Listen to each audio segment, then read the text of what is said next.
오늘 주시는 하나님의 말씀은 룻기 2장 8절에서 13절입니다. 제가 봉독해 올리겠습니다. 보아스가 룻에게 이르되 내 딸아 들으라. 이삭을 주우러 다른 밭으로 가지 말며 여기서 떠나지 말고 나의 소녀들과 함께 있으라. 그들이 베는 밭을 보고 그들을 따르라. 내가 그 소년들에게 명령하여 너를 건드리지 말라 하였느니라. 목이 마르거든 그릇에 가서 소년들이 길어온 것을 마실지니라 하는지라.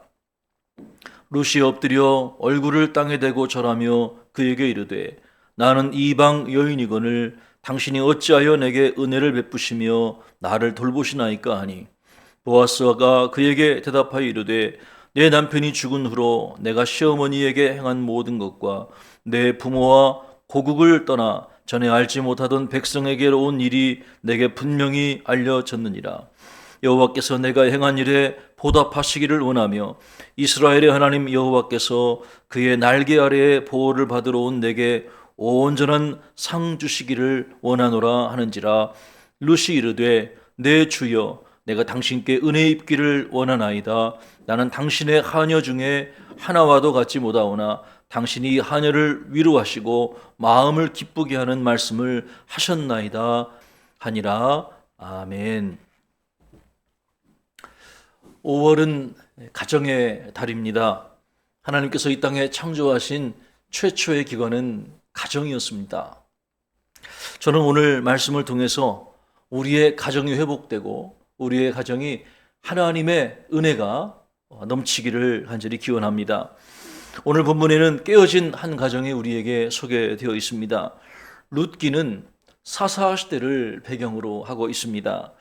사사시대는 왕이 세워지기 이전의 시대였어요. 사사시대 사람들은 각자의 소견에 옳은 대로 행동을 했습니다. 룻기 1장 1절은 사사들이 치료하던 때에 그 땅에 흉년이 드니라 라고 시작을 하고 있습니다. 룻기의 배경에는 혼란, 가난, 배고픔과 같은 문제들이 섞여 있었습니다. 유다 베들레헴에 엘리멜렉이라고 하는 사람이 있었습니다.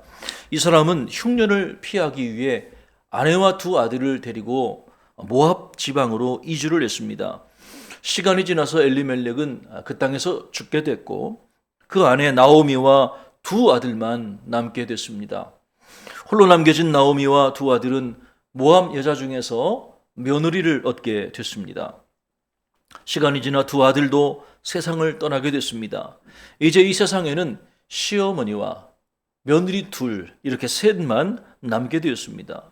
남편을 잃고 이방인의 땅에서 여자 셋이 할 수 있는 것이 고대 근동에 무엇이 있었을까요? 과연 그 가정에 무슨 희망이 있었겠습니까?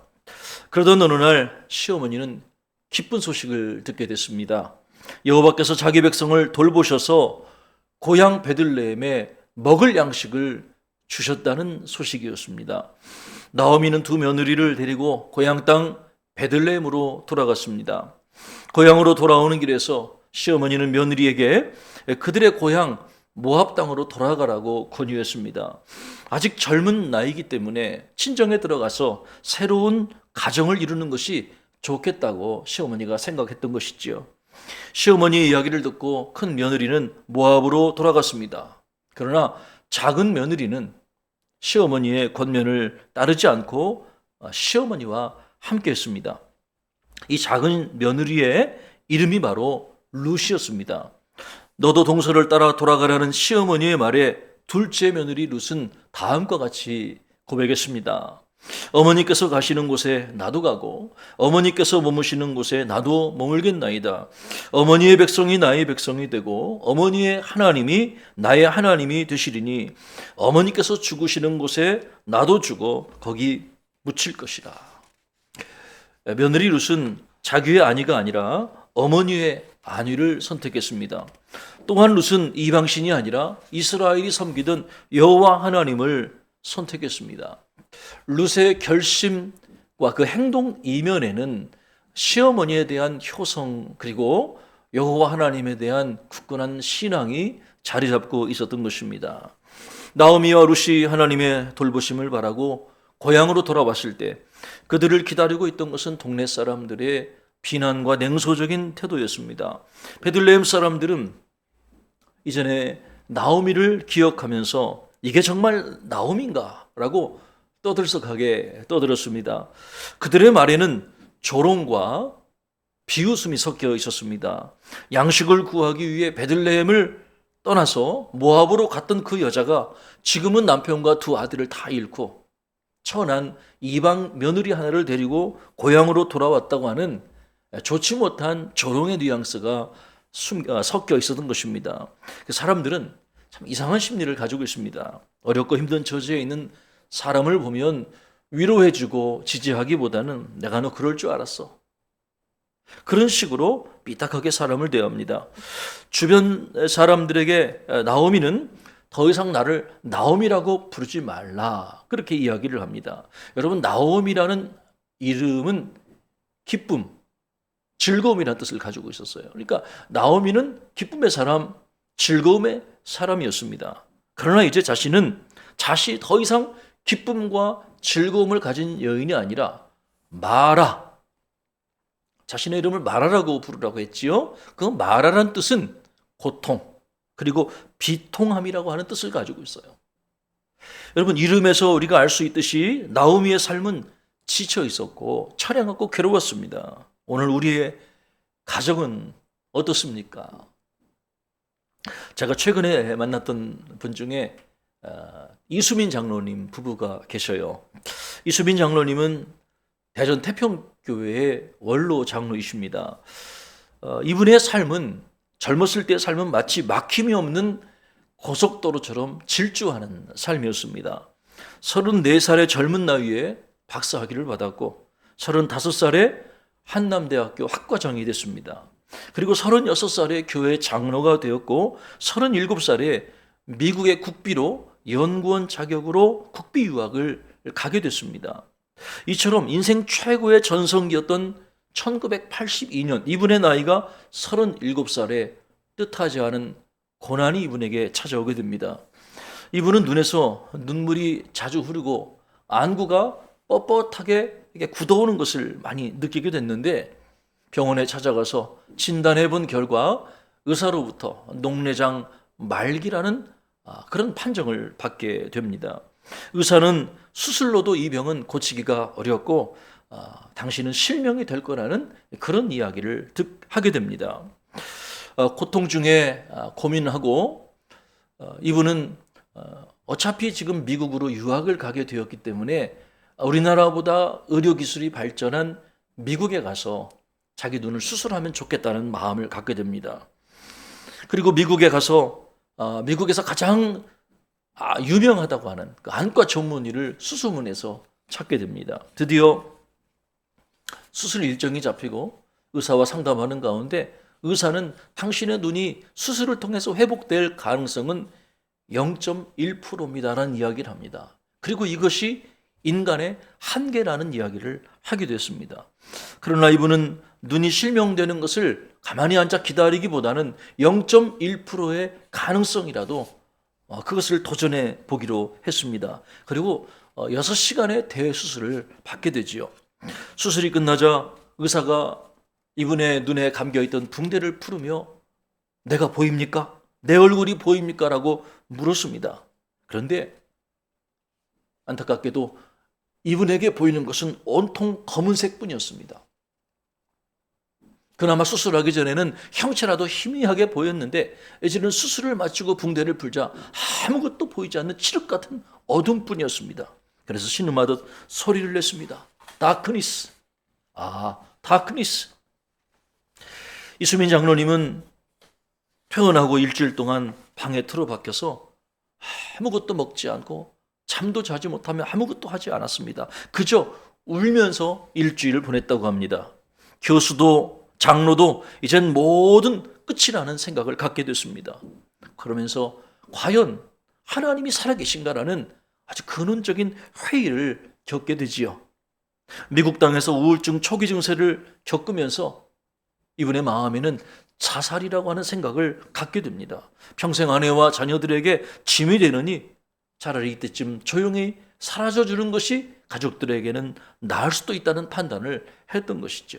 마침 한 한인교회에서 그 캐나다 그 접경에 있는 나이아가라 폭포를 이렇게 여행한다는 그런 초청을 받게 됐습니다. 이 부부를 초대를 했는데요. 처음에는 거절했다가 가만히 생각해 보니까 사람들이 이렇게 관광하는 사이에 자기가 폭포에서 아무도 몰래 떨어져서 자살하는 것이 가장 좋겠다는 생각을 하게 됐습니다. 승낙을 하고 자살 여행을 떠나기 전날이 됐습니다. 아내에게는 내색을 하지 않았어요. 오늘 밤이 아내와 지내는 마지막 밤이 될 수도 있겠다는 생각을 하게 됐습니다. 밤에 잠이 오지 않았습니다. 여러분은 이야기 들으면서 어떤 생각이 드십니까?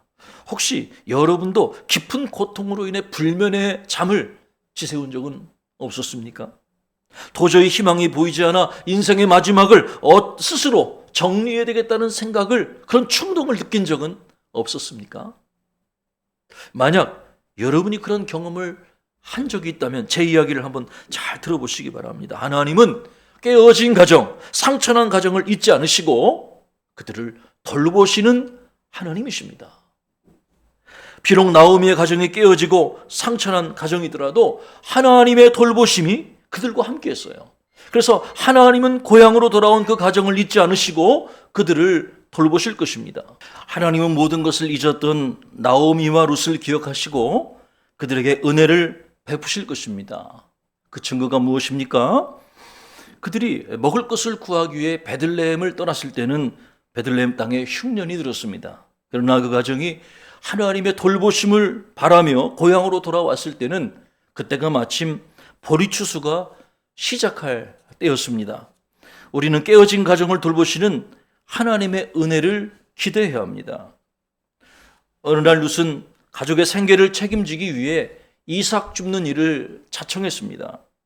룻은 보리베는 자들을 따라 밭에서 이삭을 줍다가 우연히 보아스에게 속한 밭에 이르게 됐습니다. 여러분, 보아스가 누굽니까? 룻기 2장 1절은 다음과 같이 말하고 있습니다. 나오미의 남편 엘리멜렉의 친족으로 유력한 자가 있으니 그의 이름은 보아스더라. 보아스는 룻의 시아버지 친척되는 사람이었는데 유력한 자였습니다. 여기서 유력한 자라는 것은 경제적으로 좀 여유가 있는 넉넉한 그런 사람이라는 뜻이에요. 룻이 보아스의 밭에 이르게 된 것은 우연히 이루어진 일이었습니다.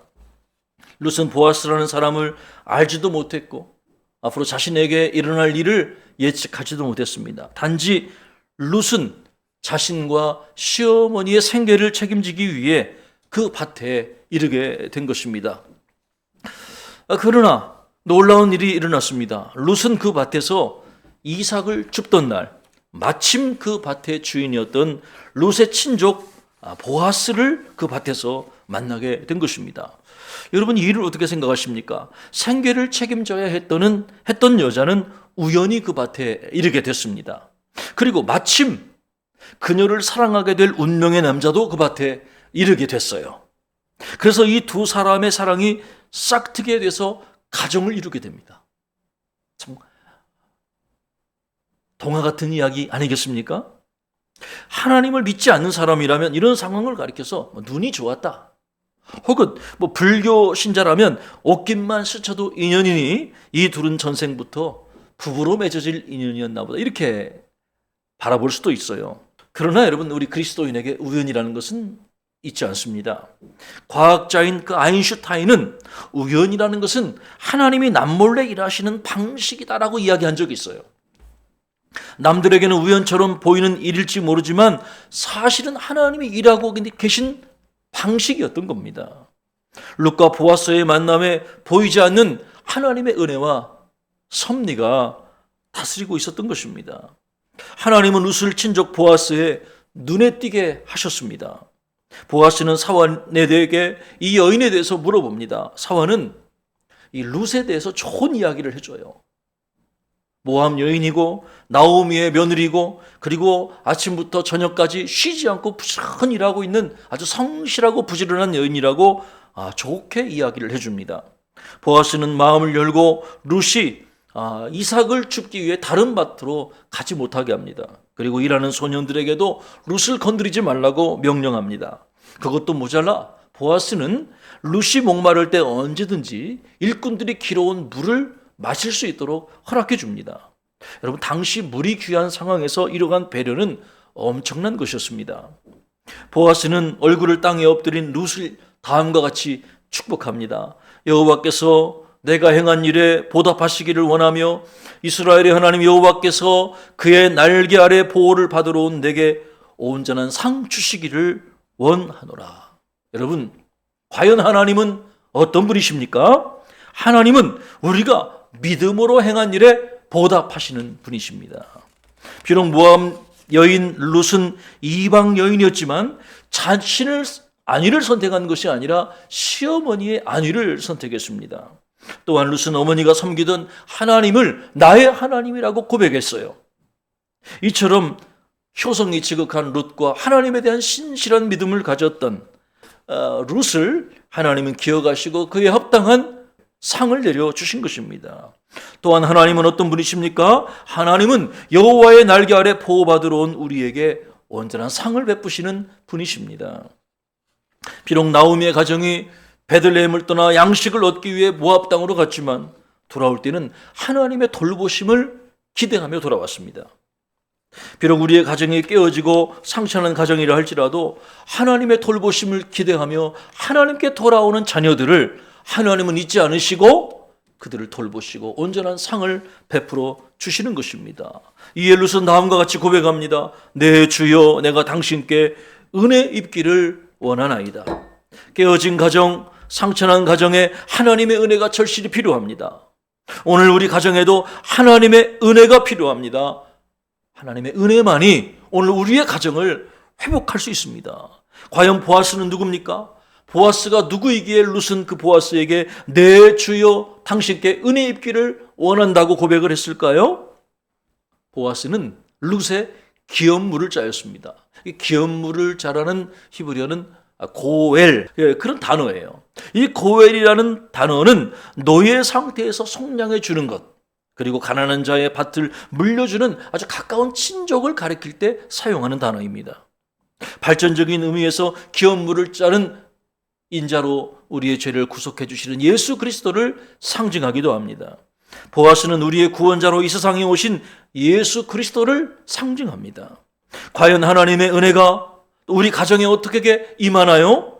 로마서 1장 8절은 말합니다. 하나님 우리 아버지와 주 예수 그리스도로부터 은혜와 평강이 있기를 원하노라. 깨어진 가정에 베푸시는 하나님의 은혜는 예수 그리스도를 통해서 우리에게 주어집니다. 오직 예수 그리스도를 통해서만 하나님의 은혜가 우리에게, 우리 가정에 주어지는 것입니다. 인생의 마지막을 준비하던 그날, 하나님은 말씀으로 이수민 장로님을 찾아오셨습니다. 비록 눈에 보이는 것이 없었지만 어느 때보다 청각이 예민해져 있던 그 장로님에게 하나님의 뜻밖의 음성이 들려오게 됐습니다. 이 음성은 마치 이어폰을 귀에 꽂고 큰 소리로 듣는 것 같은 울림의 음성이었다고 그래요. 이 음성의 내용은 우리에게 친숙한 이사야 41장 10절 말씀이었죠. 두려워 말라. 내가 너와 함께함이니라. 놀라지 말라. 나는 내 하나님이 됨이니라. 내가 너를 굳세게 하리라. 참으로 너를 도와주리라. 참으로 나의 의로운 오른손으로 너를 붙들리라. 이 음성은 하나님의 존재를 의심하던 이수민 장로님의 마음을 변화시켰습니다. 이 장로님은 잠시나마 하나님을 원망하고 그분의 존재를 부인하려 했던 자신의 연약함을 회개하게 됐습니다. 내가 너를 도와준다고 하지 않았느냐? 수민아, 여기서 넘어져서는 안 된다. 나를 의지하고 힘차게 일어나라. 하나님이 손 내밀어 주실 때 그 손을 잡자 이분에게 새로운 희망이 생기게 됐어요. 장로님은 갑자기 배고픔을 느꼈습니다. 일주일 동안 아무것도 먹지 못했던 까닭이었습니다. 그 부인 되시는 권사님에게 여보, 나 먹을 것 좀 줘요라고 부탁을 하지요. 깜짝 놀란 아내가 얼른 죽을 차려서 이 장로 남편을 먹입니다. 그리고 깊은 잠에 빠지게 됩니다. 다음날 예정되었던 나이아가라 폭포 관광을 이 부부가 떠나게 됐습니다. 나이아가라 폭포 앞에 서게 됐을 때 이수민 장로는 그 물줄기에 장관을 눈으로는 보지 못했지만 그 물이 떨어지는 웅장한 소리와 물 파편 그리고 자연의 상큼한 냄새를 맡으며 하나님께 다음과 같은 기도를 드렸습니다. 하나님이 창조하신 이 놀라운 세계를 눈을 잃고 나서야 더 확실하게 느낍니다. 주님과 더 가까이 하며 모든 것을 주님께 맡기는 삶이 되기를 원합니다. 결국 실명을 겪고 한국에 들어온 이수민 장로는 학생들을 가르치는 그 일에 복귀하게 됩니다. 새학기 강의를 앞에 두고 학생들에게 자신의 실명 사실을 알리기를 원치 않았습니다. 그래서 학생들 출석을 불러야 했기 때문에 학생들 이름을 통째로 외웠다고 그래요. 강의안을 만들고 그리고 강의안을 전부 다 암기를 했다고 그래요. 이윽고 첫 강의 시간이 되자 강단에 선 이수민 장로는 학생들의 이름을 출석부를 보지도 않고 처음부터 끝까지 줄줄줄줄 외웠어요. 그 모습을 지켜본 학생들이 와 하는 탄식 소리가 들렸습니다. 그리고 2시간 반, 3시간의 강의를 쉬지 않고 암기한 그 강의 내용을 학생들에게 전달을 했어요. 중간중간에 또 생각나는 것이 있거나 또 재밌는 이야기가 있으면 이렇게 섞어가면서 아주 훌륭한 명강의를 하게 됐지요. 그래서 이수민 교수의 강의가 학생들에게 널리 인기 있는 강의로 회자가 되기도 했다고 합니다. 끝으로 한국성결신문에는 이수민 장로에 관한 짧은 기사를 여러분에게 읽어드리겠습니다. 이수민 원로 장로는 37세의 시력을 상실하는 어려움 속에서도 한남대 화학과 교수로 재직하며 국제학술지에 170여 편의 논문을 발표했으며 세계 3대 인명사전의 우수과학자로 등재되기도 했다. 2010년 퇴임 후 재단법인 한남장학재단 이사장으로 매년 20명 이상의 학생들에게 장학금을 전달하는 등 누적 장학금 45억 원, 학교 발전에 기여하여 2023년 한남대학교에서 이수민 기념물을 마련키도 했다. 사랑하는 여러분, 오늘 우리 가정에 필요한 것이 무엇일까요? 좀 생각해 보면 돈도 좀 있으면 좋겠고 아이들도 건강하게 잘 자라서 공부를 마치고 제 짝을 다 만나서 시집 장가가고 단란한 가정을 이루면 좋겠고 건강에 큰 어려움도 없이 노후를 보내면 참 좋겠다는 생각과 바람을 갖게 됩니다. 여러분, 우리가 이런 인생 바라고 있는 그 희망, 아름다운 그 평안한 삶을 우리가 살아가기를 원합니다. 그 과정에 우리에게 꼭 필요한 것은 하나님의 은혜라고 하는 거예요. 내 주여 내가 당신께 은혜 입기를 원하나이다. 가정의 달을 맞아 우리에게 꼭 필요한 것은 그 어떤 것보다 하나님의 은혜입니다. 오직 하나님의 은혜로만 우리 가정이 세워질 수 있기 때문인 것이죠. 하나님은 남편을 잃고 시어머니를 따라 베들레헴으로 돌아왔던 룻을 기억해 주셨습니다. 하나님은 37세의 시력을 잃고 희망을 잃었던 이수민 장로님에게 말씀으로 찾아오셨어요. 두려워하지 말라. 놀라지 말라. 내가 너를 굳세게 하리라. 참으로 내가 너를 도우리라. 참으로 나의 의로운 오른손으로 너를 붙들리라 약속해 주셨습니다. 하나님은 우리가 믿음으로 행한 일을 기억하시고 합당하게 보상해 주시는 분이십니다. 하나님은 모든 것을 잃고 여호와의 날개 아래 보호받으러 온 저와 여러분에게 온전한 상을 베풀어 주시는 분이십니다. 5월 가정의 달을 맞아 저와 여러분의 가정에 하나님의 은혜가 가득한 귀한 가정들이 되시기를 주님의 이름으로 축원합니다. 기도하겠습니다. 거룩하시고 자비로우신 아버지 하나님, 은혜와 사랑을 감사합니다. 우리의 깨어진 가정, 상처난 가정을 보듬어 주시고 회복시켜 주실 분은 오직 여호와 하나님이신 것을 저희들이 믿고 고백합니다. 하나님, 룻의 가정을 회복시켜 주시고 상처난 그 가정을 하나님 만남의 복을 통해 보듬어 주셨던 사랑의 하나님, 오늘 우리의 가정에 은혜를 베풀어 주시옵소서. 그래서 우리의 상처난 깨어진 심령과 가정이 회복이 되어 하나님의 은혜의 날개 아래 보호받는 아름다운 가정들이 되게 하옵소서. 예수 그리스도의 이름으로 간절히 기도하옵나이다. 아멘.